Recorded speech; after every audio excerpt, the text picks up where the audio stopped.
ఎందుకో చేయలేదు. బీసీల బతుకులు మారుతుంటాయి కదా. ఈరోజు వైన్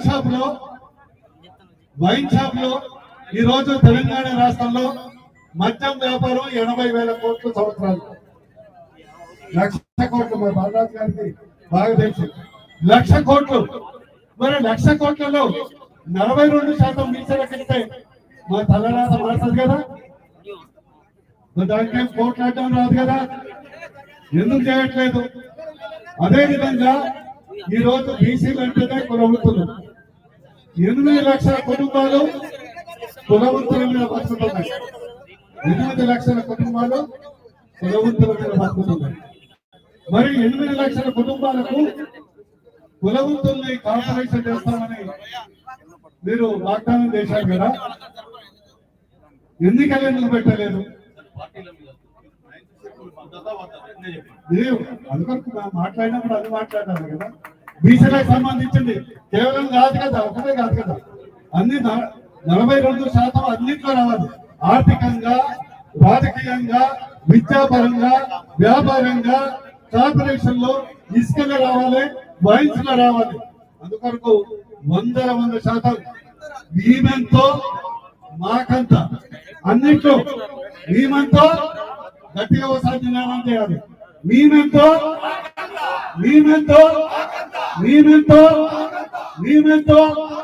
అన్నింటిలో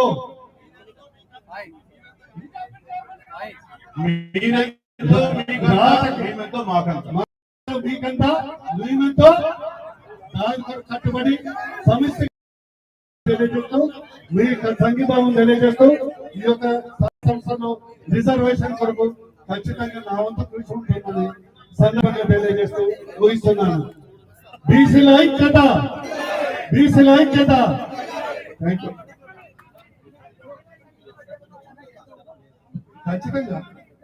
ఖచ్చితంగా ఓకే. ఇప్పుడు 9వ షెడ్యూల్లో బీజేపీ మద్దతు ఇస్తే మరి ఖచ్చితంగా పార్లమెంట్ లో ఈ బిల్లు పెట్టాలి. రాబోయే శీతాకాల సమావేశం చెప్తాను. బీజేపీ ఇది వాగ్దానం చేయలేదు. ముస్లింలకు 10% రిజర్వేషన్ అందులో ఉంటే బీజేపీ ఎట్టి పరిస్థితుల్లో దాన్ని అంగీకరించదు. ఇది ఏ సభ కావచ్చు. మీరు క్లారిటీ ఉండండి. అందువరకు ఇప్పుడు ఒక నిమిషం సార్, మేము ఒకటే చెప్తున్నాం ఇక్కడ, అందుకే మొదటి నుంచి మేము చెప్తున్నాం సార్. ఒక నిమిషం అందరు వినండి. ఇప్పుడు ఒక నిమిషం ప్లీజ్. మేము ఒకటే చెప్తున్నాం, దయచేసి మీరు ప్రామిస్ చేస్తేనే ఇస్తామని మీరు 10% ఈడబ్ల్యూఎస్ ప్రామిస్ చేయలే. మీరు లోక్సభలో పెట్టి పాస్ చేసుకున్నారు, అది గుర్తుపెట్టుకోండి. అట్లాంటి మాటలు మాట్లాడతాను మరి చెప్తున్నా. ఒకటి 200 ముస్లింస్ దాని మీద కూడా మేము 100% క్లారిటీ ఇస్తాం. మీరు ఒకటి ఇష్టం ఉన్నదా లేదా, 2 అందుకే చెప్పిన మీటింగ్ స్టార్టింగ్ అప్పుడు ఎవరి మంత్రులు ఎవరి శక్తులు గురించుకుంటాము. దయచేసి గుర్తుపెట్టుకోవాలి. ఈరోజు డైవర్షన్ పాలిటిక్స్ చేయడానికి నర్సయ్య గారు మీరు చెప్పింది చేయడానికి కాదు. మీరు చెప్పింది నేను 42%తో పాటు అన్ని కావాలి. అంతేగాని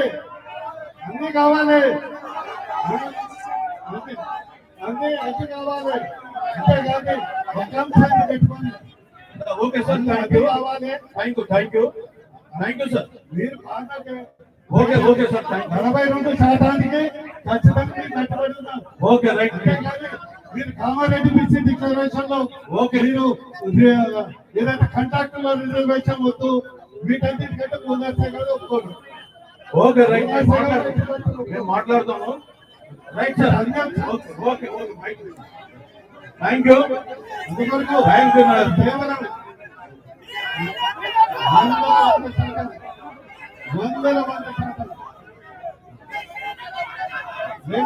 దయచేసి ఇప్పుడు ఇక్కడికి ఒక బీసీగా రావడం రైట్ ఇక్కడ బీసీ జై బీసీ, జై బీసీ. ఒక పార్టీకి నిదానం చేయాలంటే తప్పదు. అందుకొరకు దయచేసి థ్యాంక్ యూ. ఓకే రైట్ అండి, థ్యాంక్ యూ. నిజంగా బీసీలకు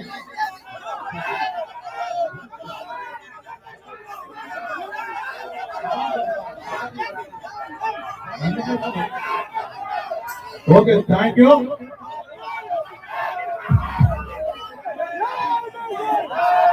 అందరూ కూర్చోండి బాబు. అందరూ బీసీ ఒక్క నిమిషం. Hello sir. Okay okay okay ticket okay.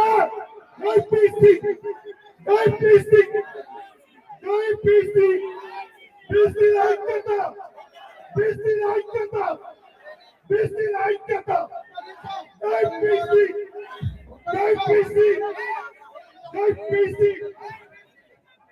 ఆగండి ఆగండి. దయచేసి అందరు కూర్చోండి, ఏం జరుగుతుందో ఇక్కడ అందరు కూర్చోండి, ప్రశాంతంగా ఉంది. అప్పుడప్పుడు ఇక్కడ ఉంటుంది సభ, మీరు కూర్చోండి. ఈ ఉద్యమం మీద గౌరవం ఉంటే, అందరు ఈ కూర్చోండి. పోరాటంలో పాల్గొనాలనుకుంటే ప్రశాంతంగా ఉండండి, మీకు సమాధానం లభిస్తుంది. ఒక్క 2 నిమిషాలు ఆగండి. దయచేసి అందరూ కూర్చోండి, ఏం లేదు ఇక్కడ. పోరాటోత్సవ గౌడ్ మీడియా మేము కూర్చోండి దయచేసి. మీడియా పీపుల్, మీడియా పీపుల్ దయచేసి అక్కడ కనిపిస్తలేదు. ఆగండి అన్న, ఆగండి అన్న. సమాధానం ఇస్తాను కదా? రైస్ మిల్ అందరూ ఇక్కడ సమాధానంతో బయటికి పోదాం. ఇక్కడ నుంచి సమాధానంతో బయటికి పోదాం. బూర నరసయ్య గౌడ్ మాజీ పార్లమెంటు సభ్యులు గారు ఫస్ట్ మన బంధువు, ఇది మర్చిపోవద్దు. రెండవ విషయం వారు పార్లమెంటు సభ్యులు, రాజ్యాంగం గురించి, పార్లమెంటు విధానం గురించి, చట్టాల గురించి సంపూర్ణంగా తెలిసిన వ్యక్తి. అలాంటి పార్లమెంటు సభ్యుల ముందు బీసీల యొక్క తలరాత, విధిరాత, వాళ్ళ బ్రతుకు యొక్క విముక్తి పార్లమెంటులో 9th షెడ్యూల్లోనే ఆ చట్టాన్ని పెట్టి పరిష్కరించాల్సిన సంగతి కూడా ఆయనకు తెలుసు.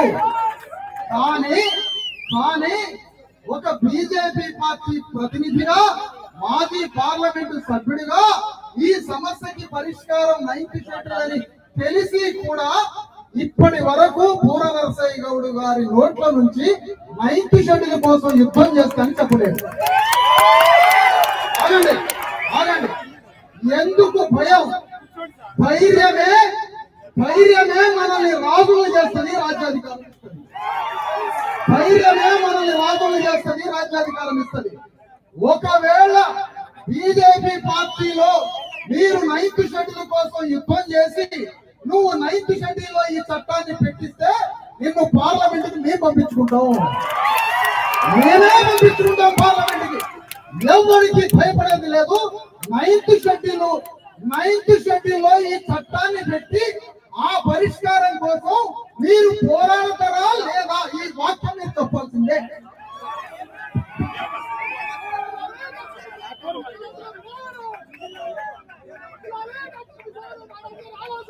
ఈరోజు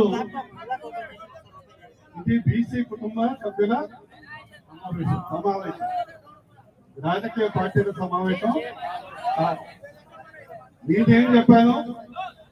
42% ఎంత ఇంపార్టెంటో స్థానిక సంస్థల్లో 9 షెడ్యూల్తో పాటు ఆర్థికంగా అనేక అంశాలు ఉన్నాయి. వాటి మీద పోరాటం చేయటం అనేది కూడా ఇంపార్టెంట్. మీరు డైవర్షన్ ఎందుకు చెప్తున్నా అంటే నేను ఇక్కడ చెప్పేది విధంగా ఈ రోజు ఎందుకు నేను చెప్తున్నా అంటే, ఈ రోజు రాష్ట్ర ప్రభుత్వం 9 షెడ్యూల్ కాకుండా బీసీల తలరాతలు మార్చే అంశాలు కూడా ఉన్నాయి. ఆ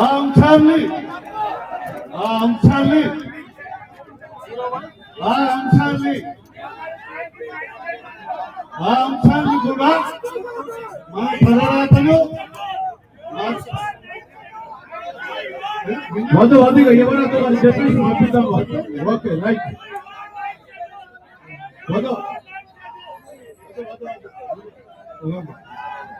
నేనేం చెప్తున్నా, 9 షెడ్యూల్తో పాటు బీసీల right right sir, thank you. Leader గురించి మాట్లాడద్దు. 9వ షెడ్యూల్ గురించి ఏమని సార్? Right right right. ఇక్కడ వద్దు. Okay okay right right right right దయచేసి అందరూ సైలెంట్ ఈ రోజు నేనేం చెప్తున్నా 42% తో పాటు ఈ రోజు వారి అభిప్రాయం వారు చెప్పుకునే వాళ్ళకి స్వేచ్ఛ ఉంటుంది. దయచేసి కామారెడ్డి బీసీ డిక్లరేషన్ గురించి చెప్పడం జరుగుతుంది. అందువరకు బీసీగా తనగా మాట్లాడి అదే అంశానికి కూడా మనం పోరాటం చేయాలని నా యొక్క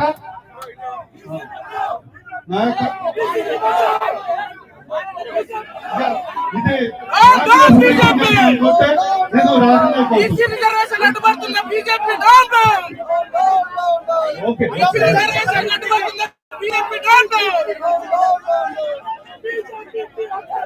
బాబు ఇది ఎవరైనా న్యూట్రల్ సంస్థ న్యూట్రల్ మీటింగ్ సరే వారి అభిప్రాయం వారు చెప్పింది. హలో దయచేసి అందరూ okay okay right ninth schedule మీద మన శాంతి ఉండాలి. చేయలేదు. శాంతి నరసయ్య గౌడ్ గారు పార్లమెంట్ సభ్యుడై ఉండి నైన్త్ షెడ్యూల్ మీద ప్రకటన చేయలేదు. చేయలేదు. నరసయ్య గౌడ్ గారు నైన్త్ షెడ్యూల్ మీద ప్రకటన చేయలేదు.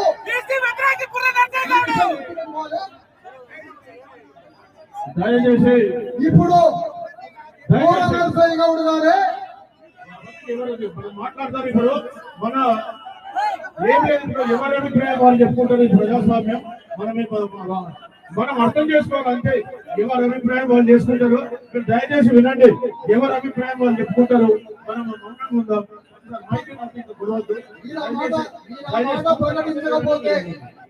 మీరు ఆ మాట ప్రకటించకపోతే ఆటోమేటిక్ గా బీసీ సమాజం నుంచి మీరే బహిష్కరణ అయిపోతారు. మీరే బహిష్కరణకు అయిపోతారు.